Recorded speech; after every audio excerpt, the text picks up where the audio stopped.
Good evening, all my viewers, and welcome back to another edition of the All Cats Everything and Then Some podcast. I'm your host, Deshaun. How y'all doing on this lovely Friday evening? Just a reminder, everybody, this Sunday is daylight savings time, so don't forget to set your clocks an hour ahead. Yep, we'll be springing forward instead of falling back. I don't know about y'all, but I'm glad it's daylight savings time. I'm glad we're about to go into the spring. I don't know about you guys, but I hate the fall. I hate the winter. I'm here in Kentucky. Fall and winter sucks. Why, do you ask? Because it's cold. It's cloudy every day. It's wet. Not with snow, but with rain. I don't know about y'all, but I hate cold rain. I mean, if it's gonna rain, I'd rather be warm outside. It's the sun sets at 5 p.m. instead of at 8 p.m. I don't like the winter. I don't like the fall. I'm glad we're about to jump into the spring. Now, winters in Kentucky wouldn't be so bad if it actually snowed. It rarely snows here in Kentucky. Like, if it does snow, we might get 1 inch of snow and that's it. And then the next day the snow's gone because it's not cold enough to stick to the ground. Now, I mean, sometimes we do get a lot of snow, but that rarely happens. The last time I remember we had a lot of snow was 2002. Back when I was in 8th grade, we had a really bad snowstorm and the snow stuck to the ground and we missed school for a whole week. Yep, those were good times. But yeah, we haven't had anything like that. And sometimes it'd be the middle of March, like March 15th, and out of nowhere we just get some snow. And I'm just like, what? It's March. We supposed to be in spring. Why is it still snowing outside? Yeah, that's why I don't like the fall. I don't like the winter because we never get snow. And if it does snow, it's gone the next day, or we just get ice and people act like they can't drive anymore and accidents happen and whatnot. But thank goodness it's about to be spring. Not only is the weather great, but you know what else that means? It means March Madness is coming. I'm only speaking for myself when I say this, but I think the NCAA tournament for men's basketball is the best postseason in all of sports. The reason why I say that is because, well, number one, it's single game elimination. Winner takes all.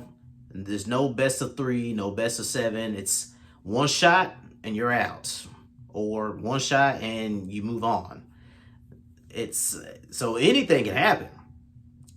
Every year in the March Madness NCAA tournament, there are upsets. We see 14 seeds beating 3 seeds. We see 11 seeds beating 5 or 6, whatever. We see 15 seeds beating 2 seeds, but we usually don't see 1 seeds losing to 16 seeds. As a matter of fact, it's only happened once, and that was 2 years ago. Virginia was the number 1 seed. I believe they had won the ACC tournament, and they got beat by UMBC, which don't ask me what that stands for because I don't freaking know. I mean, I think it's University of Maryland, Baltimore, or something like that. I don't know, but yeah, Virginia lost to them. They didn't just lose, they got beat. They got beat down. I think they lost by 15 points, which was totally unexpected.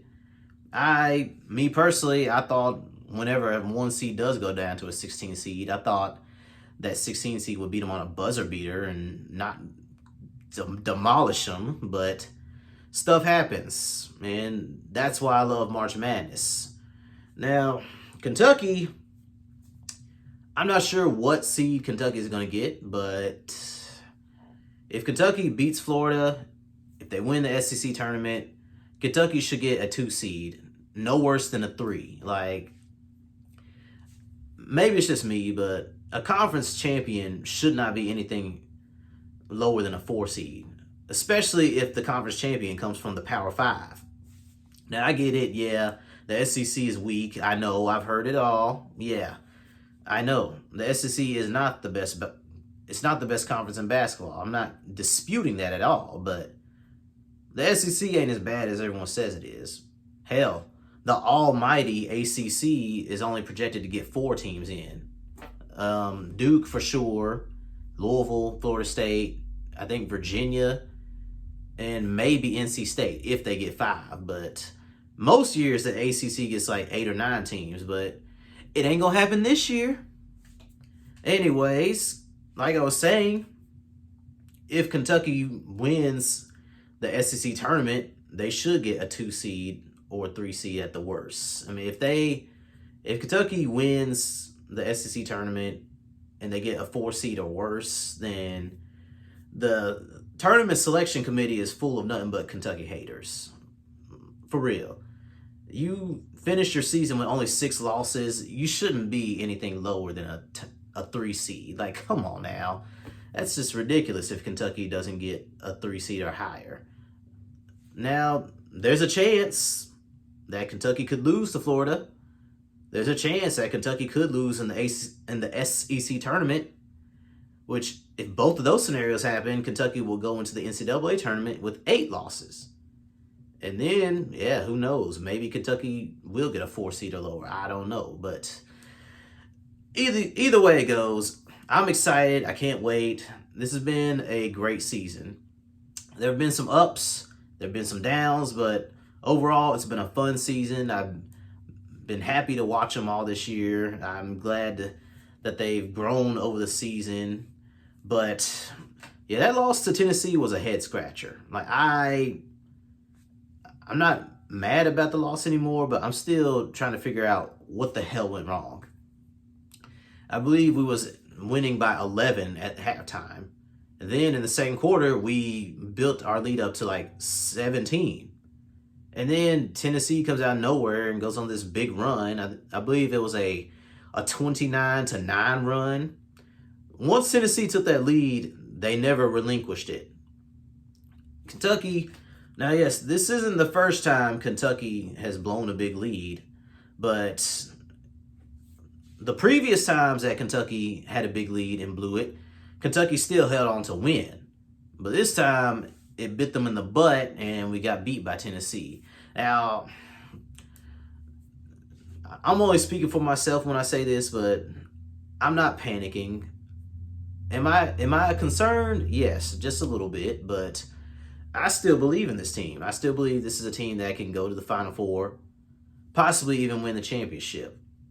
Now, why do I say that? Well, for one, we got good guards. Emmanuel Quickley has been playing great all year long, especially since we've been in SEC play.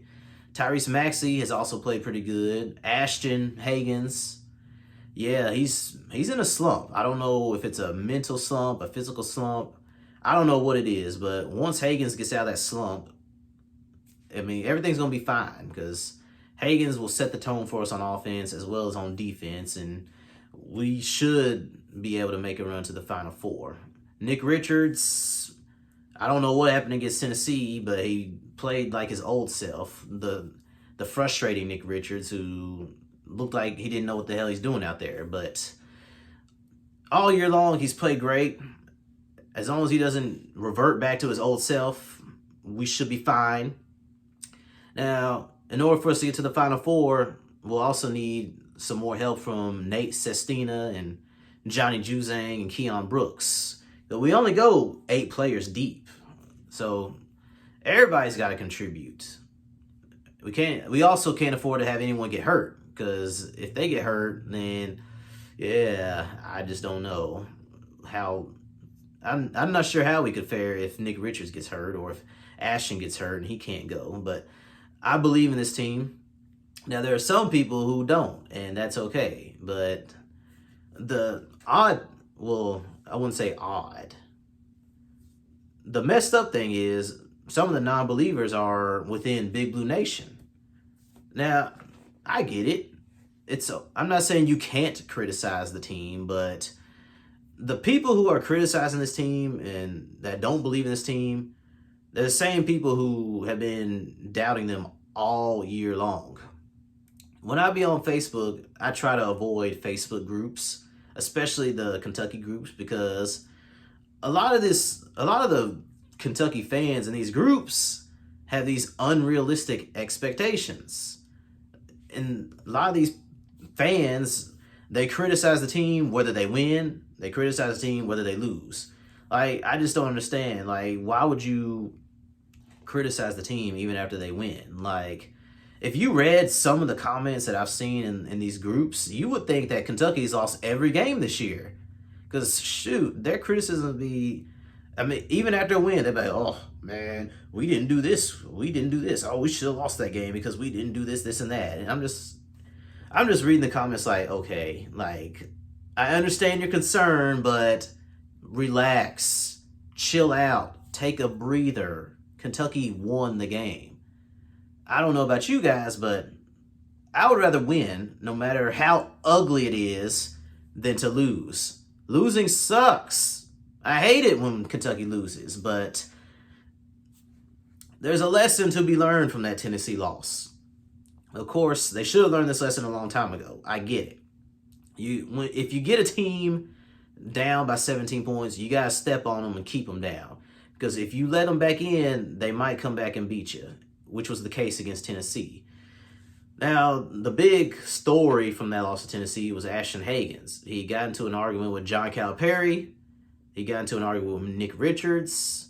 I don't know what the hell happened. I don't know what caused these arguments, but yeah, Hagans, look, man, all I gotta say is just do you, man. Just relax, do what you do best. That's defend and set the tone on offense. Score when you need to, but just set the tone defensively and make plays, and you will be fine. I mean, it seems like they've gotten over it because Calipari is saying things are good now. Keon Brooks and the rest of the team is saying everything's good now. So we'll see when we play against Florida. We'll see if everything's fine once we go into the SEC tournament. Now, again, I believe this team can go to the Final Four. I believe this team can win the championship.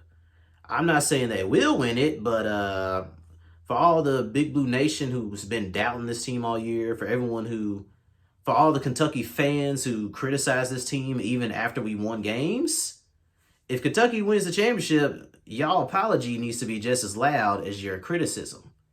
Because I've seen some Kentucky fans saying this team won't even make it out of the second round of the tournament. I've seen some fans say that this team is worse than the 13 Kentucky team. Now, I think both of those are wrong. If Kentucky doesn't make it to the Final Four, yes, that'll suck, but they're not going to lose in the second round. They'll at least make it to the Sweet 16, maybe, I think, even the Elite Eight. Kentucky, this year's team is not worse than the 13-14 team. Yeah, that team went to the championship, but got beat by Connecticut. That team lost 10 games. That team was an 8 seed.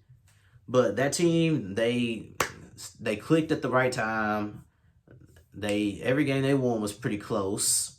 You know, that was another one of the gripes that I've seen on Facebook. Everyone's complaining that Kentucky doesn't put teams away. Well, what do you expect? I mean, do you expect Kentucky to be a well-oiled machine that never has bad games? Well, if that's your expectation, then yeah, you're going to be disappointed. Kentucky, they're kids. They're not robots. They're going to have off games. They're going to have great games. They're going to have mediocre games. It happens. Like, relax. I don't know if y'all remember, but yeah, that 13-14 team, the team that had the Harrison twins, the team that had Julius Randle, the team that had James Young, Willie Cauley-Stein, they weren't very good. Like I just said, they lost 10 games. They lost the SEC championship game. They was an 8 seed. They didn't blow their opponents out. They didn't have a lot of quality wins, but they still made it to the championship. So relax, folks.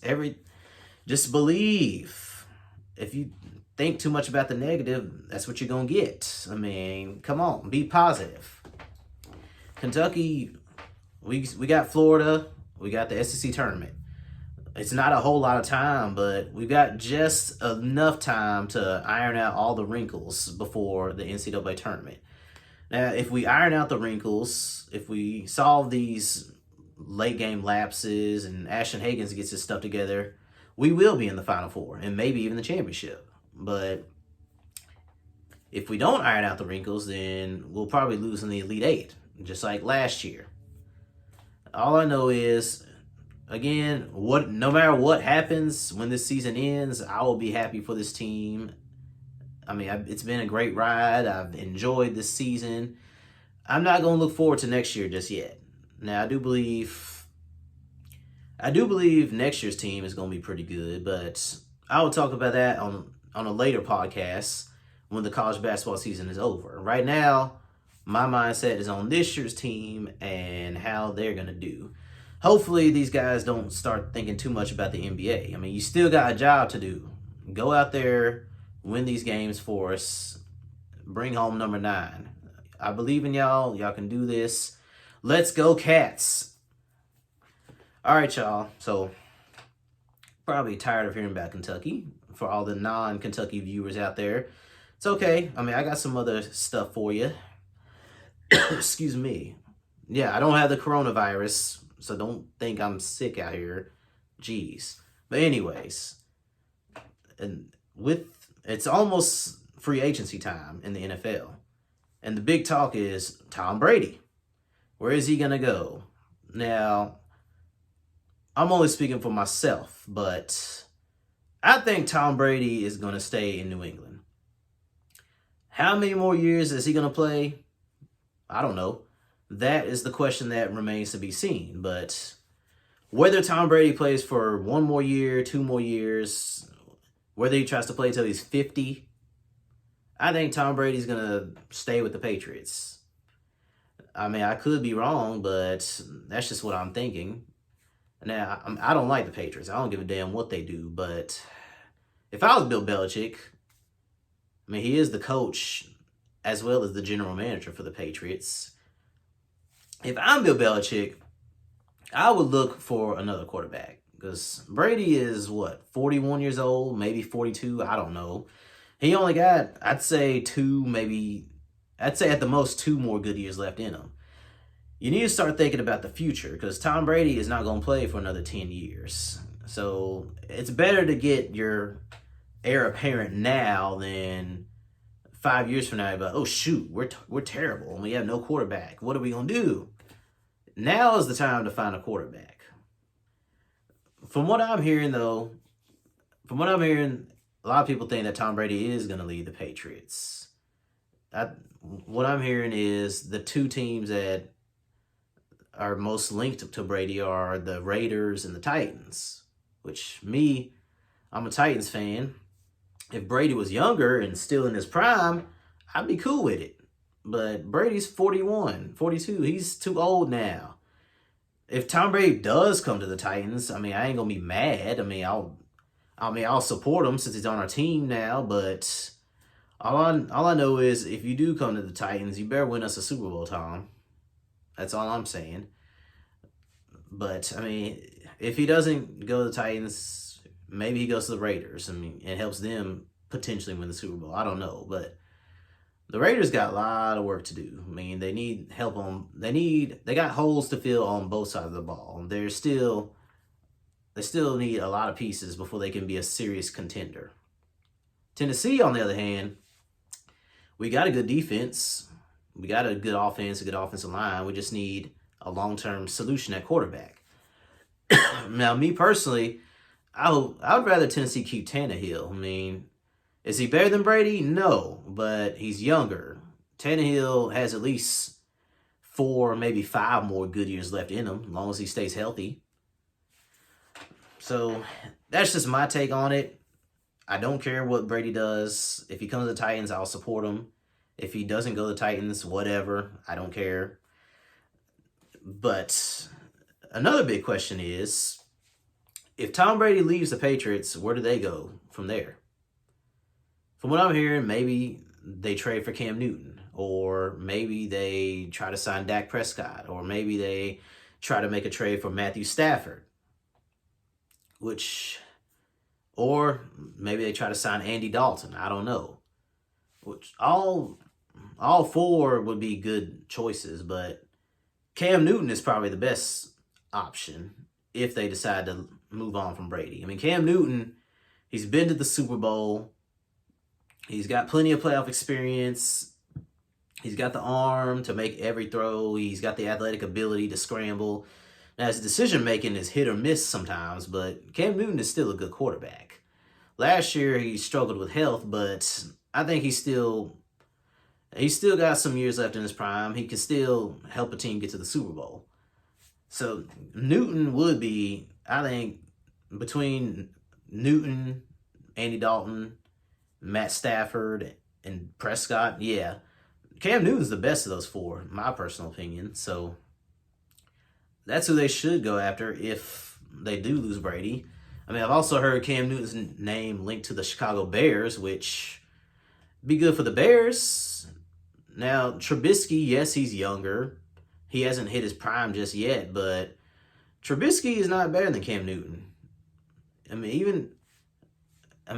Trubisky at his best is barely better than Cam Newton at his worst. But when Cam Newton's at his best, it's no question he's better than Mitchell Trubisky. Now, who knows? Maybe with the right coach and the right system, Mitchell Trubisky could be an all-pro caliber quarterback. But I'm not sold on him. I mean, he's okay, but I don't think Trubisky is the guy that can get you to a Super Bowl. That's all I'm saying. Yeah, the Bengals, yeah, if they do move on from Andy Dalton, yeah, they'd be smart to draft Joe Burrow. I mean, if they don't draft Burrow or Tua Taga, I'm not even gonna try to attempt his name, but yeah, if they don't get Joe Burrow or Tua, I don't know what the hell they're thinking. They're just stupid. I don't know. Anyways, moving on from the NFL. Last night, Stephen Curry made his return from the Warriors. He had missed the previous 50-something odd games because of a wrist injury. Now, that's good, but the Warriors got the worst record in the league. Even if they finish the regular season, I don't know how many games they got left, but even if they were to win all of them, it still won't be enough to get them to the playoffs. I mean, they're too far in the hole to dig themselves out. Their record, I believe, is, I know they only got 14 wins, but after last night's loss to the Raptors, I think that puts them at 48 losses on the year, maybe 49. I don't know. Yeah, I've never seen a NBA Finals runner-up fall this hard. Now, granted, they had some injuries. Curry got injured. Curry injured his wrist in November and just now came back. Klay Thompson's still recovering from his torn ACL. Draymond Green has been in and out of the starting lineup with injuries. Same with D'Angelo Russell, who's no longer on the team. Now, if all of them were healthy, yes, Golden State would be great this year. But unfortunately, injuries got the best of them, and they've been horrible this year. Worst team in the league. If the lottery plays into their hands, they'll get the number one pick, which they could use to get Anthony Edwards or James Wiseman, whoever they decide to get. Now, if I'm the Warriors, I mean, I don't like the Warriors. I don't like them. I mean, I'm glad to see them humbled a little bit, but if I'm the Warriors, I would draft James Wiseman because they need a big man. I mean, small ball, yes, it works, but eventually it'll run its course.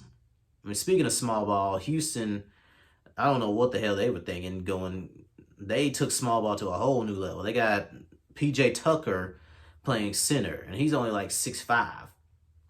I don't think it's going to work. I mean, they might get past the first round of the playoffs, but Houston's they're not going to the NBA Finals.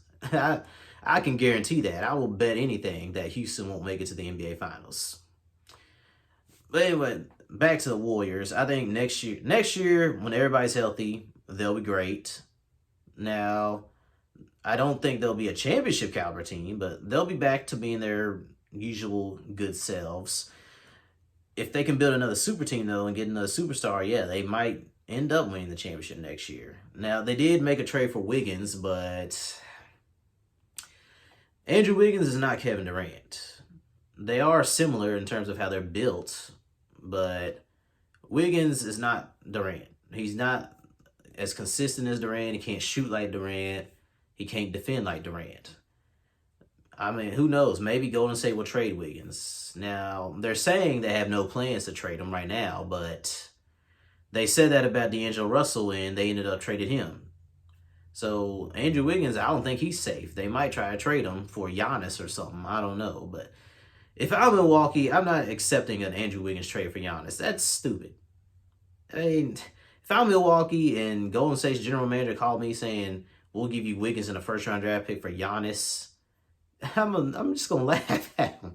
I'm going to laugh. I'm like, yo, you want Giannis? You're going to have to give me Wiggins plus Draymond Green plus Klay Thompson and a first-round draft pick. If you can't do that, no deal. But, yeah, it may seem excessive, but that's just me. That's what I would ask for if Golden State called Milwaukee and they were requesting a trade for Giannis. Other NBA news, Joakim Noah signed with the Clippers, a 10-day contract. I don't know why the Clippers signed Joakim Noah for 10 days. I mean, he's not good anymore. He's bad. He sucks. Sorry, excuse me. He's just not good. I mean, he's not the Chicago Bulls Joakim Noah, who was a borderline all-star player, borderline MVP kind of player. That Joakim Noah's gone. I mean, this Joakim Noah ain't a good defender. He can barely get up and down the floor like he used to. I don't know what they were planning, but the Clippers, they've gone after everybody, it seems. They signed Marcus. They got Marcus Morris. They got Reggie Jackson. Now they got Joakim Noah. They traded for Isaiah Thomas, but then they waived him in order to make room, I believe, for... They had to make room for somebody. I don't know. But what cracks me up is everyone calls that a good basketball move. But if the Lakers would have got Marcus Morris and Reggie Jackson, the tone would have been different. People would have said, oh, man, how much help does LeBron need? Why is he trying to get all these players? See, I'm not even a Lakers fan. I don't like the Lakers. Never have. I mean, LeBron, I like LeBron. I mean, I respect him. I think he's great. I don't like that he plays for the Lakers, but I do hope he does well. My point is, I'm just tired of the double standards in social media. I mean, anytime LeBron has went to the front office and asked them to get him some help, it's a problem. But nobody had a problem with Kawhi Leonard recruiting Paul George to LA. Nobody had a problem with the Clippers signing Marcus Morris or Reggie Jackson. But if they would have went to the Lakers, hell, people would have been complaining like there's no tomorrow. They would have been complaining and tweeting and just, man, I'm tired of LeBron. Why does he always need all this help? But the Clippers do it. Oh, this was a good basketball move. This was a great move for Kawhi Leonard. This is going to be great for them. Now, the Lakers, although they didn't make any trades, they did recently sign Dion Waiters, which I think if he can be consistent, it'll be a great move for the Lakers because he'll give them some scoring as well as some playmaking off the bench. Now, I'm a Mavericks fan. We didn't do much at the trade deadline. We traded for Cauley Stein. We played pretty well. Porzingis is starting to look like an all-star player again. I don't think we're going to win the championship this year, but I'm excited about the Mavericks' future. We're definitely going to make it to the playoffs. Unfortunately, we'll probably have to play the Clippers in the first round. I mean, as it stands right now, if the season ended today, we would be the 7th seed, and we'd have to play the Clippers. Now, I don't think Dallas has enough to beat the Clippers, but if we can during the offseason, if Dallas, all they need to do is bring in one more player, and they could be a legit finals contender. Luka's a superstar in the making. He's got an all-star sidekick in Porzingis. Got a pretty good 6-man situational starter player in Tim Hardaway Jr., who we should keep, by the way, because I believe he's a free agent this offseason. We just need one more piece. I don't know who. I don't know, maybe we should sign Andre Drummond. I mean, he'd help us with rebounding as well as with defense. Or, I don't know, maybe convince Anthony Davis to lead the Lakers. I don't know, but I do believe Dallas is one piece away from being a legitimate title contender, but it's just not going to happen this year. Anyways, y'all, enjoy the rest of y'all's Friday. I'm Deshaun, and I'm out.